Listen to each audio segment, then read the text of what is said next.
Well, Neil, we always seem to have this in the middle of the season, where a side that you've played relatively recently come back round again quickly, and that's the case with Exeter this weekend. You know, I guess, exactly what you're going to be facing.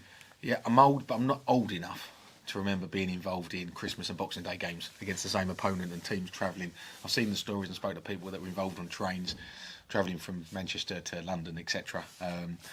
But yeah, this is the one that you end up with the quick turnaround, so a 3-week period. Obviously, in the non-league, a couple of boys like George Hoddle's been out on loan and have played Boxing Day and the New Year reverse fixture. So Exeter, yes, we have to attack the game as it's a new opponent. So yes, half a thought process to what happened before, but we have to prepare as we would for the opponent that we've not seen for sort of 3, 4, 5 months. And they put together a good little run at home, certainly relative to where they've been previously. Yes, yeah, we have to be aware of that, and the fact that we need to improve on the road. Something I spoke to the players about. Obviously, we've found ourselves in a nice little spot again, where we can start looking up, but we have to start putting those away results with the home ones to really give us clarity on that. So a really positive week, really pleased with the outcome last Saturday and the character in the game. But away from home, we need to make sure that we build on certainly even Blackburn to a certain extent. For 70 minutes we were good, but the Oxford, where we were excellent, and Charlton was really good, and we've got to build on those performances. To push the away form to something close to the home form, or at least closer to it, how big a step do you think that is? Well, it's huge, because then you're talking about playoff form.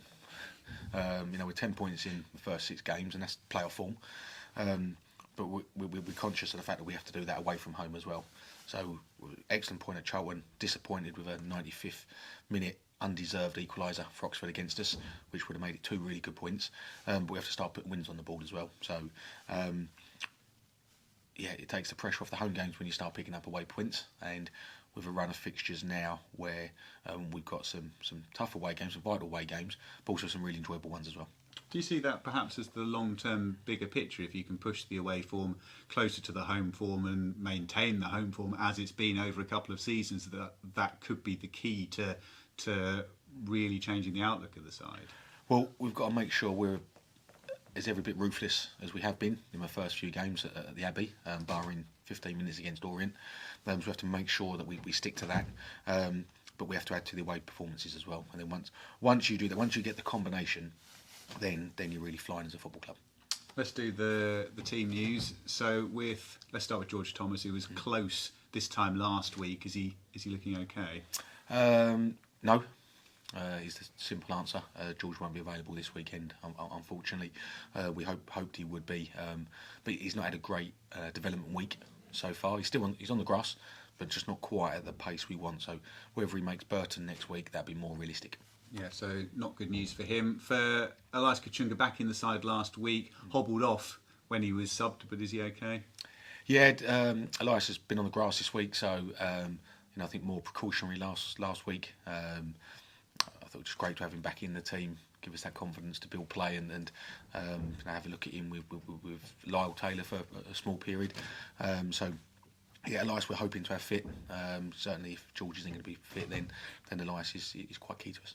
And with Lyle, I guess from having spoken to him last week and just sensing the sort of personality that he is, he's going to be dead keen to get in the starting 11 as soon as possible.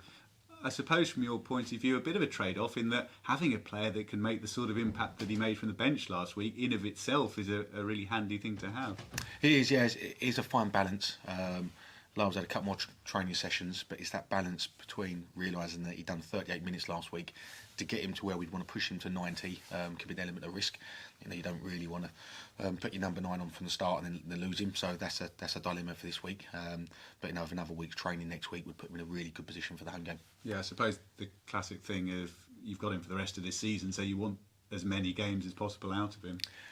We do, of course we do. He showed his qualities last week. It wasn't just his goal and his assist, but just his all-round play was phenomenal. And you want that experience, and we want him fit for 21 more games. We want, I don't think we're going to get 21 goals out of him. It'd be nice to have him available as much as possible on a goal contribution and the leadership contribution as well, which I've seen already.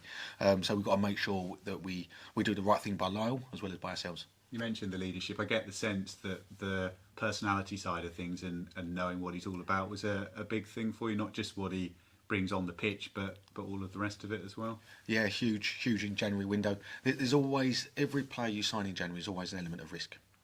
I'd actually say there's an element of risk to every player you always sign because they could break down on day one. So there's always an element of risk. It's a lot easier to recruit players in January that you've worked with, that have played for you, or you've played with yourself, or that you get really good references on from people that you really trust. Obviously, Lyle comes into all those categories where I've not managed him, but I've played with him and spoke to 3 people that have all managed him, and it wasn't rocket science for us in the end. The opportunity arose to take Lyle, and at the moment it was available. It was easy for me, so we were really keen. Just had to get it over the line in the end, but obviously delighted with his start. Without giving away any names, with the injury picture, any fresh setbacks or otherwise as it was? Probably as it was. We're looking to add to the group now. Obviously, we're looking for the January window to be kind to us, like it was with Lyle on Saturday when he added the group. So obviously injuries do happen, suspensions do happen, but we'll be pushing for adding to the group rather than losing players, hopefully. With the transfers, you mentioned particularly with the loans that a lot of clubs would have put a lot of groundwork into certain players, and the fact you'd had the injuries over Christmas and new in the door, a bit more difficult for you guys to push yourself up the queue. Have you managed to do a little bit of that with potential loans, managed to get up the pecking order a little perhaps? Well, I think we do that with sort of my relationship and pedigree as a manager, helped with Lyle, of course, being a centre forward, helped with the centre forward coming in. So hopefully that counts for something with lads coming in. But also it gives us an opportunity, especially when we've got a free midweek, to go to games, watch players, for example. So we were all out this week. I was at Derby Burton this week to watch that and enjoyed the game. So we're all at games. Gives me an opportunity to sit with recruitment department and talk with players, talk with agents.